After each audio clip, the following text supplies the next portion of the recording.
خدا را اپنے آپ کو بے چین نہ کرو، بے قرار نہ کرو، بے سکون نہ کرو، رب کی یاد میں آ جاؤ، درود و سلام میں آ جاؤ، نعت کے حسن میں آؤ، تلاوت کی دنیا میں آؤ، سجدوں کے نور میں آؤ، آؤ کبھی کھول کے دل مسجد کی صفائیاں کریں، آؤ نہ کبھی کوئی بوڑھا دادی نانی دادا ان کے پاس بیٹھ کے پیر دبا کے اللہ کو راضی کریں۔ یہ کیف والی جگہ ہیں، یہ سرور والی جگہ ہیں۔ اتنی بے چین ہماری زندگی ہے، بے قرار ہے، تڑپتے ہوئے لوگ، لڑتے ہوئے لوگ، ایسے لگتا ہے ابھی ایک دوسرے کا گریبان تھام لیں گے، بے قرار بے چین۔ کسی کو انتظار کا کہا جانا کہ 10-20 منٹ کسی کا انتظار کرو، تو بعض لوگ مجھے ایسے لگتا ہے جیسے ان کا کلیجہ پھٹ جائے گا، ڈاکٹر کے انتظار میں بیٹھے ہیں تو بڑے پریشان ہیں۔ کسی کو ملنے گئے ہیں کو آدھا گھنٹہ بیٹھنا پڑ گیا تو بڑی دقت میں ہیں۔ اپنے آپ کو سکون دیں۔ آپ یقین کریں بڑا مزہ آتا ہے، کبھی کسی کا انتظار کرنا پڑے تو 2-4 تسبیح درود شریف پڑھی جاتی ہیں، یعنی ذوق بن جاتا ہے کہ چلو اللہ نے موقع دیا ہے، کوئی سرکار کو یاد کر لیں، تنہائی مل گئی۔ ہمارا مزاج جس سختی کا شکار ہے، وہ سختی آہستہ آہستہ ہمیں زیادہ آزمائش میں ڈال گئی۔ تو میرے بھائی، زندگی میں اطمینان حسن ہے، اور وہ سب سے زیادہ اللہ کی یاد میں ملتا ہے، وہ سب سے زیادہ رب کریم کے ذکر میں، سب سے زیادہ جو چاہتا ہے نا دل ٹھنڈا رہے، زبان میٹھی رہے، وہ مدینے والے محبوب پہ درود و سلام پڑھا کرے، وہ حضور پہ درود و سلام پڑھا کرے، زبان میٹھی رہے گی۔ میرا ذاتی تجربہ ہے کہ جو آدمی اپنے اخلاق سنوارنا چاہے وہ حضور پہ درود شریف پڑھے، جو اپنے اخلاق سنوارنا چاہے، طبیعت کو ٹھنڈا رکھنا چاہے، وہ درود شریف پڑھے، اس کا دل سکون میں آئے گا۔ کچھ کام اور ہیں زندگی میں اطمینان کے لیے، ان کا ہونا بھی بڑا ضروری ہے۔ سب سے پہلے اگر آپ چاہتے ہیں نا زندگی میں سکون ہو تو حقیقتوں کا سامنا کرنا سیکھیں، آپ جو ہیں وہ رہنا سیکھیں، جو آپ نہیں ہیں وہ بننے کی کوشش نہ کریں۔ حقیقت کا سامنا کرو گے تو زندگی اطمینان میں آ جائے گی۔ ہم نے نا بہانے بنا لیے ہیں، ہیلے بنا لیے، جھوٹ کے سہارے اپنے آپ کو اونچا کر لیا۔ ایک آدمی سے کہا جاتا ہے تو رشوت نہ لے، تو کہتا ہے میں غریبوں سے نہیں لیتا۔ تو میرا سوال یہ ہے کہ امیروں کا حساب لینے کی اللہ نے تیری ڈیوٹی لگائی ہے، تیرے ذمہ لگایا ہے کہ تو امیروں کا حساب کر، تمہیں کیا ضرورت پڑی ہے؟ ہم نا بہانہ کرتے ہیں، رشوت لینے والے کا الگ بہانہ ہے اور سفارش والے کا الگ بہانہ ہے۔ حقیقت کا سامنا کریں، حقیقت کا۔ جو میرے ذمہ داریاں ہیں وہ میں نے پوری کرنی، جو آپ کی ذمہ داریاں ہیں وہ آپ جان نہ چھڑائیں، حقیقت پسند بنے۔ میرے رسول کریم، پھر پڑھیے درود شریف، صلی اللہ تعالی علیہ وسلم۔ حضور صلی اللہ علیہ وسلم نے فرمایا کہ میری بیٹی سیدہ فاطمہ الزہرا رضی اللہ تعالی عنہا صرف جنتی نہیں، جنتی عورتوں کی سردار ہے۔ لیکن حضور نے یہ بھی فرمایا کہ فاطمہ یہ خیال رکھنا اگر اللہ نے حساب پوچھا تو حساب تم نے خود دینا ہے۔ حقیقت کی طرف توجہ کرائی حضور نے، وہ صرف جنتی نہیں، جنتی عورتوں کی سردار ہے، پر حقیقت کی جانب توجہ۔ میں حقیقت یہ ہے کہ اگر مالک نے حساب پوچھا تو اس کی تیاری بھی کرنی ہے۔ دیکھیں نا، ہمیں کچھ یقین نہیں، اللہ معاف کرے کہ ہمارا حساب کیسا ہوگا، لیکن کتنے آزاد ہیں۔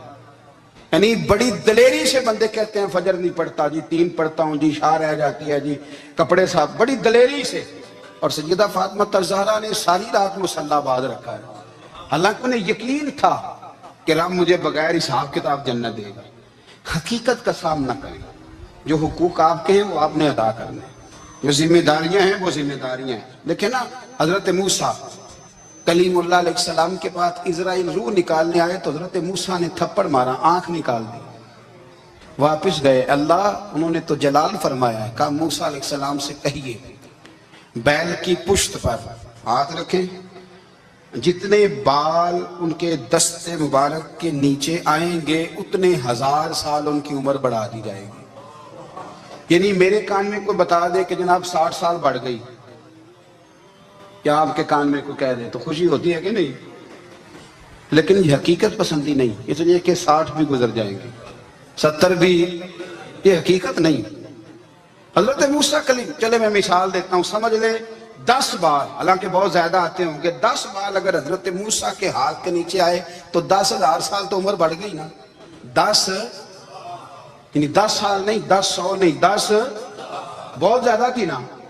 تو حضرت موسیٰ کلیم اللہ علیہ السلام سے آ کے عرض کیا گیا حضور بیل کی پشت پر ہاتھ رکھیں، جتنے آپ کے ہاتھ کے نیچے بال آئیں گے اتنے 1000 سال عمر بڑھ جائے گی. تو حضرت موسیٰ نے حقیقت پسندی والی بات کی. فرمایا پھر کیا ہوگا؟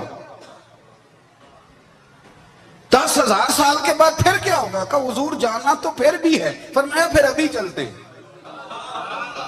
اگر جانا ہے نا، جانا ہے تو پھر، اگر جانا ہے تو پھر ابھی. اور سجنوں اگر نماز پڑھنی ہے تو ابھی کیوں نہیں؟ اگر داڑھی رکھنی ہے تو پھر رمضان کا انتظار کیوں کریں؟ ابھی کیوں نہیں؟ اگر سچ بولنا ہے تو پھر، اگر رزق حلال کھانا ہے تو پھر انتظار کا ہے گا. حقیقت ہوتی ہے، بہانہ ہوتا ہے. حقیقت چھپ نہیں سکتی بناوٹ کے اصولوں سے، کیونکہ خوشبو آ نہیں سکتی کبھی کاغذ کے پھولوں سے. یہ بات یاد رکھیں. اگر جانا ہے تو حضرت کلیم فرمانے لگے پھر 10,000 سال کے بعد بھی جانا ہے تو آج بھی. ہمیں بے قراری زندگی میں اس لیے کہ ہم حقیقت پسند نہیں ہیں. ہم بہانوں میں، ہم ہواؤں میں جیتے ہیں، ہواؤں میں، خیالات میں زندگی گزارتے ہیں. بڑا ٹائم پڑا ہے. مثلاً کتنا میرے رسول کریم صلی اللہ تعالیٰ علیہ وآلہ وسلم نے ایک دن صحابہ سے فرمایا تمہیں حیا نہیں آتی؟ حضور کیا ہوا؟ فرمایا وہ والے مکان بناتے ہو جن میں تم رہ نہیں سکتے، وہ والا مال جمع کرتے ہو جو کھا نہیں سکتے، حیا نہیں آتی؟ عرض کی حضور حکم کریں. تو محبوب فرمانے لگے جوتے کا ایک تسمہ بند کرتا ہوں تو سوچتا ہوں دوسرا بند کرنے سے پہلے موت آ جائے گی. ایک سانس اندر جاتی ہے تو دوسرا آنے سے پہلے میں یاد کرتا ہوں کہ مجھے دنیا سے جانا ہے. تمہیں حیا نہیں آتی؟ وہ مکان بناتے ہو جن میں رہ ہی نہیں سکتے، وہ مال جمع کرتے ہو جو کھا.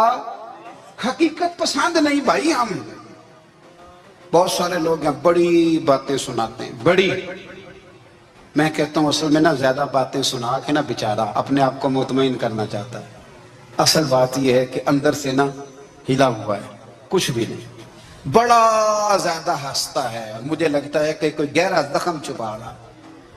اس لیے ملمہ سازی. حقیقت پسند بنو، حقیقت پسند. یاد رکھنا من ترک صلاۃ متعمدا فقد کفر. میرے رسول نے حقیقت بیان کی. فرمایا جس نے ایک نماز بھی جان بوجھ کے چھوڑی اس نے رب کے رب ہونے کا انکار کیا، اس نے کفران نعمت کیا. یہ حقیقت ہے.